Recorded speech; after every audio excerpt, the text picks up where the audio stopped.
Bienvenue dans notre magazine C'est votre emploi, préparé en partenariat avec l'étudiant pour ce premier mercredi du mois. Bonsoir Étienne, bienvenue. Bonsoir Alexia.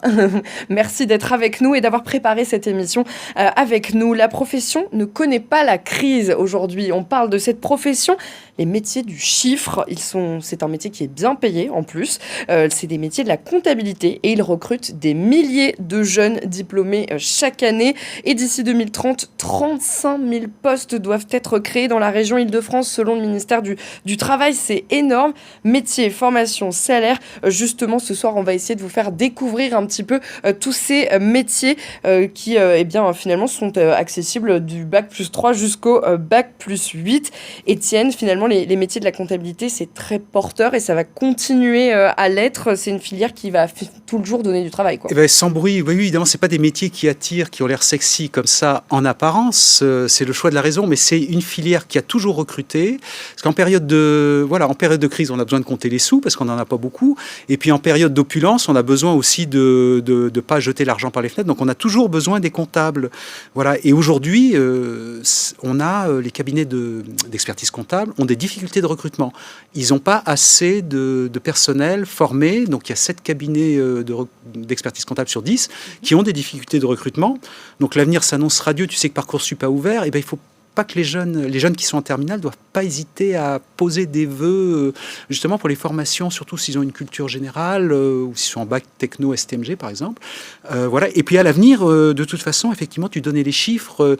C'est la DARES qui a donné ces statistiques. On sait qu'il va y avoir 124 000 emplois qui vont être à pourvoir dans la filière comptable, administrative, dans la région Île-de-France d'ici 2030. Alors, il y a les départs en retraite, mais il y a aussi beaucoup de créations nettes d'emplois. En fait, ces métiers vont être le deuxième où il va y avoir le plus de création de postes, en fait. Oui. Derrière l'ingénieur informatique en Île-de-France.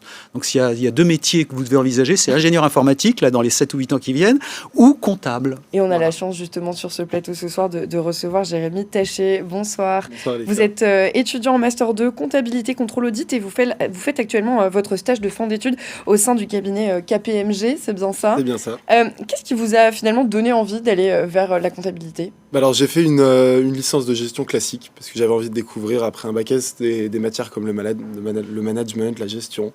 Et après, j'ai découvert la comptabilité, tout ce qu'il y avait autour. Et je me suis engagé dans un parcours CCA, donc comptabilité, contrôle, audit. C'est un master qui est beaucoup plus large que la comptabilité, où on voit du droit, que ce soit du droit des affaires, du droit social, du droit pénal, et j'en oublie.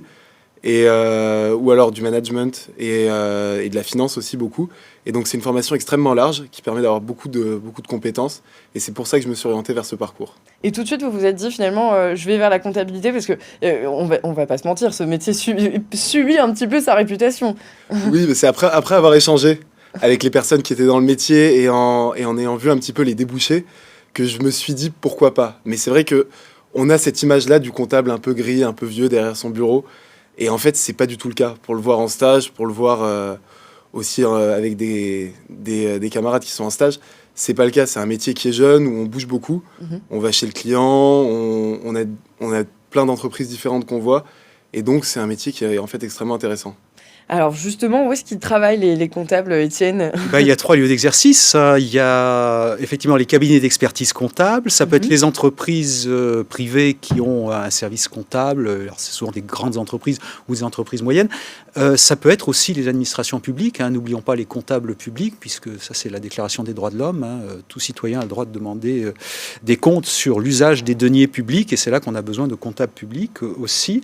Voilà. Mais on est, ce que disait Jérémy, en fait, voilà, c'est une des idées reçues, parce qu'il y en a beaucoup sur le métier de comptable, c'est qu'on est sur le terrain. Et voilà, la comptabilité, ça n'est qu'un moyen. La finalité, c'est quand même, c'est des métiers qui sont vachement branchés sur l'air du temps, notamment les préoccupations environnementales, voilà, puisque les entreprises vont devoir s'y mettre aussi, et ça coûte, voilà. Et puis, il y a une dimension conseil. Des fois, c'est un peu le confident, le comptable, voilà, du client ou de l'entrepreneur pour lequel il travaille, dans les PME.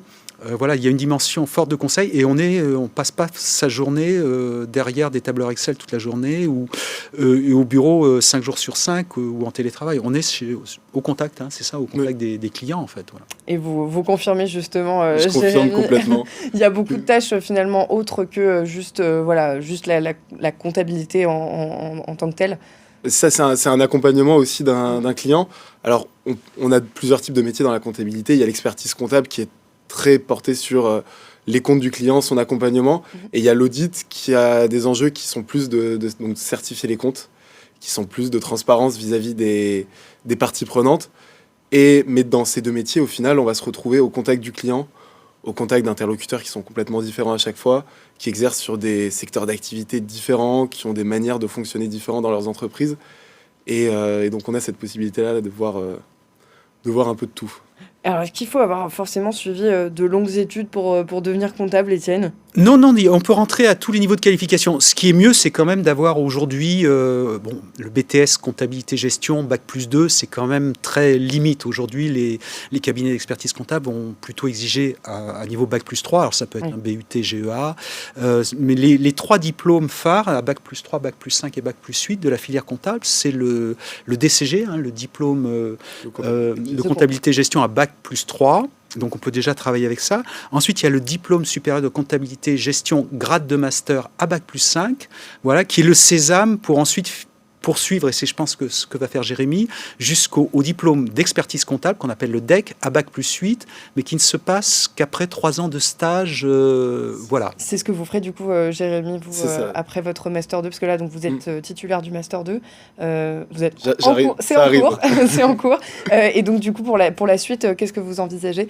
Alors après, le Master CCA permet de dispenser les étudiants de 5 épreuves sur 7 au diplôme supérieur de comptabilité gestion. Et après ce diplôme-là, on peut s'engager sur un stage qui va durer 3 ans. Donc on est considéré comme stagiaire à l'ordre des experts comptables. Mais en fait, on est dans la vie active, on travaille, on a une rémunération qui est qui est une rémunération normale. Et à l'issue de ce prétendu stage, on a le diplôme d'expertise comptable à passer avec un mémoire et on est ensuite inscrit à l'ordre. Et alors justement, on va parler horaire, rémunération. Combien est-ce qu'on peut être payé ? Quels sont les horaires qu'on fait justement quand on est comptable ? Alors d'expérience et puis aussi l'expertise. Moi j'ai les chiffres, voilà. Alors c'est pas un salaire de footballeur, hein, mais on peut être bien payé et voire très bien payé. Les chiffres que j'ai là, ça dépend évidemment du niveau de qualification, de l'expérience. L'Observatoire des métiers de la comptabilité, la LOMECA, 43% des salariés gagnent plus de 30 000 € net par an, ça fait 2500 € net par mois. Et il y a quand même, les plus gros salaires, c'est plus de 50 000 € par an, donc plus de 7 000 € par mois en net. Et c'est le cas de 7% des comptables. Alors, il faut être dans la crème, voilà, dans le petit lot des... Voilà. Ensuite, les conditions de travail, on ne va pas se cacher. Comme dans n'importe quel métier, il y a des pics d'activité. Quand on prépare le rapport annuel ou la certification des comptes, on va passer peut-être des heures, on va faire beaucoup d'heures supplémentaires. Il y a je pense que chacun peut y trouver un petit peu son compte, hein, voilà. Mais il y a des jeunes qui aiment passer 70 heures par semaine parce que voilà. Et puis il y en a d'autres beaucoup moins. Ensuite, ça peut être un équilibre. Voilà, ça dépend vraiment de ce qu'on privilégie dans la vie. Hein, voilà. Bon. Souvent, l'équilibre vie professionnelle, vie personnelle, mais il est tout à fait compatible avec un job de comptable. Hein. Bon, c'est justement, vous confirmez sur cet équilibre professionnel. Il y a des périodes en cabinet, comme là en ce moment, la période de janvier à mars, qui est très soutenue. Ouais. Mais que ce soit en cabinet ou en entreprise. Et après, il y a des personnes qui, après avoir fait quelques années en cabinet, vont faire le choix d'aller en entreprise, où on a souvent des horaires qui sont un peu plus légères, ou tout dépend. Ouais. Mais on peut y trouver son compte. Merci beaucoup en tout cas, Jérémy Taché, pour votre expérience. Donc, vous êtes donc en stage au sein de KPMG. Vous allez continuer peut-être à évoluer. Et puis, on va passer tout de suite à nos 3 infos.